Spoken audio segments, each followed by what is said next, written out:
ఏపీలో జనసేన పార్టీకి ఎదురు దెబ్బ తగిలింది. విజయవాడ పార్టీలో కీలక నేతగా ఉన్న పోతిన మహేష్ పార్టీకి రాజీనామా చేశారు. ఈ మేరకు జనసేన అధ్యక్షులు పవన్ కళ్యాణ్ కు లేఖ రాశారు. జనసేన పార్టీలో నాకున్న పదవి బాధ్యతలకు క్రియాశీలక సభ్యత్వానికి రాజీనామా చేస్తున్నాను.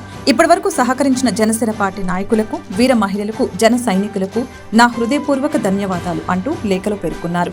పోతిన మహేష్ విజయవాడ పశ్చిమ టికెట్ను ఆశించగా పొత్తులో భాగంగా ఈ స్థానాన్ని బీజేపీ నేత సుజనా చౌదరికి కేటాయించారు. అయినా సరే చివరి వరకు సీటు తనకే దక్కుతుందని భావించారు.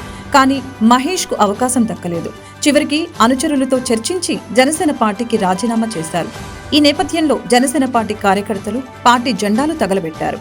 డౌన్ డౌన్ జనసేన అంటూ నినాదాలతో బ్యానర్లను, జెండాలను తగలబెట్టారు.